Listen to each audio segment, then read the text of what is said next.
Bonjour à tous, ici le Rav David Forman et bienvenue dans la fête de Hanouka. Je suis heureux de vous retrouver. Hanouka arrive très bientôt et ça se voit. Si vous habitez en Israël, ils commencent à vendre des beignets un mois à l'avance. Mais dans le reste du monde, et je sais que ce que je vais dire risque d'être pas très orthodoxe, surtout pour un Rav, mais on sent que Hanouka est aussi là. Lorsqu'on fait ses courses au centre commercial et qu'on voit une scène familière, la lueur orange de la menorah électronique se mêlant aux lumières vacillantes du sapin de Noël. Les cartes de vœux dans les magasins qui proclament « Joyeuse fête » avec un mélange des vacances d'hiver et une absence remarquée de toute trace de religion.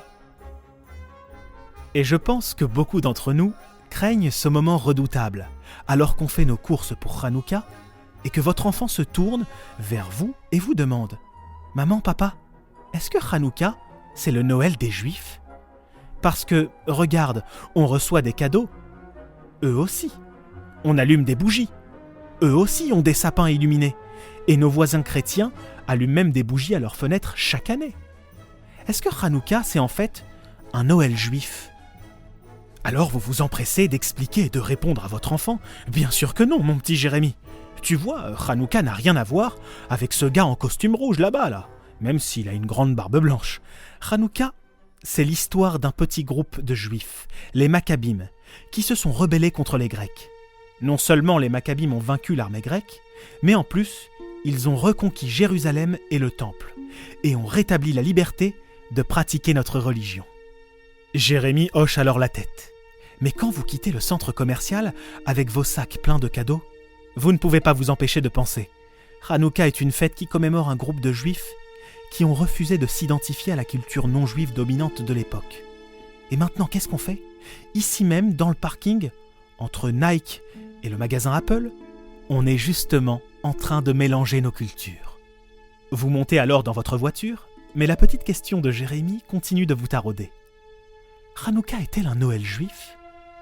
Est-ce juste une étrange coïncidence que ces deux fêtes semblent toujours se dérouler dans la même période de l'année ? Parfois, le tout premier jour de Hanouka tombe même un 25 décembre. Vous hochez la tête en quittant le centre commercial. Très bien. J'ai de bonnes nouvelles et de mauvaises nouvelles pour vous. Commençons par la bonne nouvelle. Hanouka n'est certainement pas le Noël juif. C'est impensable.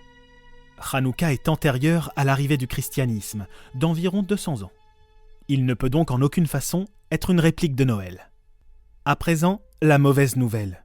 Jérémie et vous n'êtes pas les premiers à penser à tout ça. Il s'avère que certains universitaires y ont pensé eux aussi.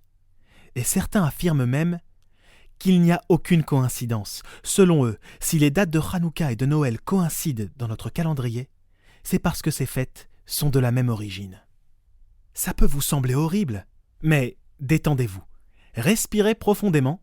Ne jetez pas encore des pierres sur l'écran.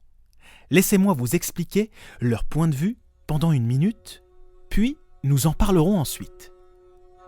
En 1947, un universitaire du nom de Julian Morgenstern a écrit une série d'articles qui tentaient de retracer les racines de Hanouka et de fêtes antérieures à Hanouka. Il se trouve que les païens célébraient souvent ce moment où la période du gel commençait à se stabiliser, juste au moment du solstice d'hiver, quand le jour est le plus court et la nuit est la plus longue de l'année. Morgenstern prétendait que Hanouka avait été copié sur une de ces fêtes, en particulier un jour férié observé dans la Syrie antique. Ces fêtes d'hiver païennes, en l'occurrence, impliquaient des rituels de feu. Et chaque fois que ces Syriens inauguraient un nouveau temple en l'honneur de leur dieu, ils le faisaient justement au moment du solstice. Alors dites-moi, cela vous rappelle-t-il quelque chose ? Rappelez-vous, que signifie réellement le nom de Hanouka ? Cela signifie inauguration. C'est le jour où on a réinauguré notre temple au Tout-Puissant. Et on a, nous aussi, des rituels liés au feu, non ? On a ces bougies que nous allumons tous les jours de Hanouka. Eh bien, selon Morgenstern, nous sommes des copieurs. Nos fêtes ne sont qu'une nouvelle version de cette célébration païenne du solstice. Ça, c'est la théorie de Morgenstern. Donc, s'il avait raison, si les Maccabim n'avaient fait que copier leurs contemporains païens, je ne sais pas vous, mais pour moi, ce serait une grande déception. Alors, quelle est la vérité ? Est-ce que Hanouka n'est qu'une version juive de ces fêtes universelles d'hiver auxquelles on aurait ajouté une sorte de message spirituel ? Morgenstern aurait-il raison ? Avons-nous tous toujours vécu dans le mensonge ? Qui dit vrai ? Pour chercher une réponse, je veux vous faire voyager à travers 2 textes rabbiniques qui, ensemble, pourraient nous aider à comprendre tout ça. Ces 2 passages du Talmud ont été portés à mon attention par le Rav Ami Silver, l'un de nos collaborateurs ici à Aleph Beta, lors d'une discussion que nous avons eue sur Hanouka il y a plusieurs mois. Quoi qu'il en soit, je pense qu'en étudiant ces 2 passages du Talmud et leurs implications, on verra que les sages eux-mêmes ont peut-être pensé que Morgenstern avait raison dans un sens et avait tout à fait tort dans un autre sens. Le premier passage talmudique est peut-être familier à certains d'entre vous. Il apparaît dans le traité Shabbat, et c'est le texte du Talmud qui donne la source de la fête de Hanouka. Le deuxième passage se situe dans le traité Avodah Zara et n'a absolument rien à voir avec Hanouka. Mais je pense qu'il existe des preuves que ces textes sont en fait liés l'un à l'autre. Et pour vraiment comprendre l'un ou l'autre, il faut les comprendre tous les 2. Si on y arrive, je pense qu'on atteindra quelque chose d'assez profond, voire choquant, à propos des véritables racines spirituelles de Hanouka. Alors commençons par le premier texte. Talmud de Babylone, traité Shabbat, page 22a. Voilà ce que la Gemara nous enseigne. Maï Hanouka. Qu'est-ce que Hanouka ? Bekaf et Bekislev, le 25e jour du mois de Kislev, Yomé de Hanouka Temania Inun.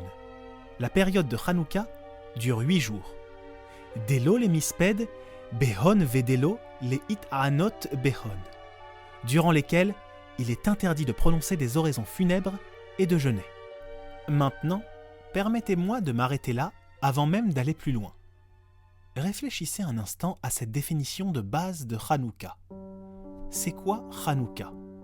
Ce sont des jours où Delo le misped behon vedelo le it aanot behon, durant lesquels il est interdit de jeûner et de prononcer des oraisons funèbres. Mais quel rapport avec Hanouka ? En fait, si les sages se posent cette question, qu'est-ce que Hanouka ? C'est qu'ils cherchent une définition de cette fête. Quelle réponse auriez-vous donnée aux sages ? On aurait parlé de la victoire militaire contre les Grecs, du miracle de la fiole d'huile, de nos réunions familiales pour allumer des bougies à l'entrée de nos maisons. Après avoir mentionné toutes ces choses importantes, peut-être qu'on aurait rajouté ce passage, et puisque c'est une fête, cela signifie de ne pas jeûner et de ne pas faire d'oraison funèbre pendant 8 jours. Mais on est bien d'accord, on n'aurait jamais commencé par ce détail pour répondre à la question « Qu'est-ce que Hanouka ?» Pourtant, c'est exactement ce que les sages font.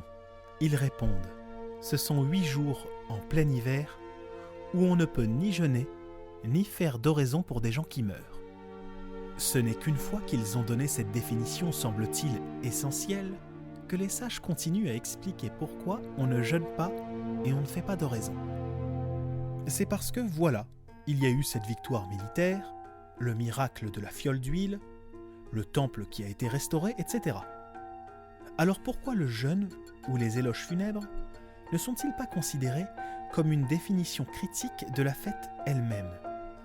Soyons honnêtes. Si vous faites un sondage dans la rue à propos de Hanouka, combien de personnes vous parleraient immédiatement de l'interdit d'éloges funèbres ou de jeûner ? Quoi qu'il en soit, revenons au texte et, pour terminer, voici ce que disent les sages à propos de Hanouka. Ce sont donc des jours où on ne jeûne pas et où on ne fait pas d'oraison. Pourquoi ? Shekeshenich nesu yevanim laechal. Parce que quand les Grecs ont envahi le temple, Timéou, Kol Hashemanim Shebaechal. Ils ont souillé toute l'huile qui était là. Urshegavra Malchut Bet Hashmonai.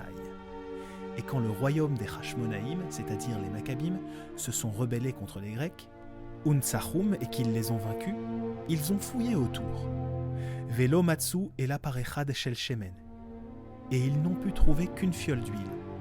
Sheaya munach bechotamo shel Kohen Gadol, qui était encore scellée du sceau du grand prêtre. Velo haya bole adlik et la yom echad. Et il ne contenait que suffisamment d'huile pour allumer la menorah pendant un seul jour. Nahasa bones.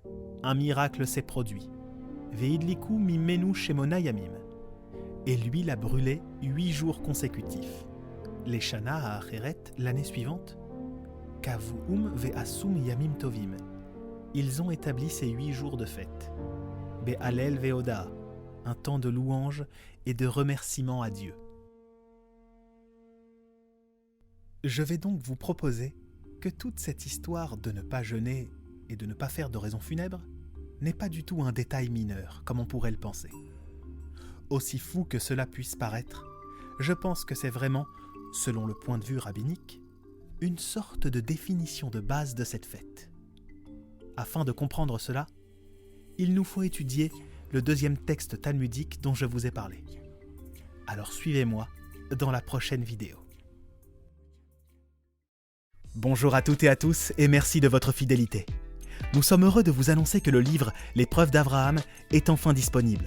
Vous pourrez vous le procurer via notre site alefbeta.fr, directement sur Amazon ou dans les librairies spécialisées. Ce livre, basé sur les enseignements de Rav David Forman, est le cadeau idéal pour Hanouka, alors n'attendez pas. La suite de ce livre est déjà en préparation. Nos équipes, au sein de l'association, travaillent corps et âme pour vous proposer la traduction de ces enseignements. Alors n'hésitez pas à nous soutenir ou à dédicacer le prochain volume via le lien PayPal disponible sur le site alefbeta.fr. Merci de votre attention et à très bientôt.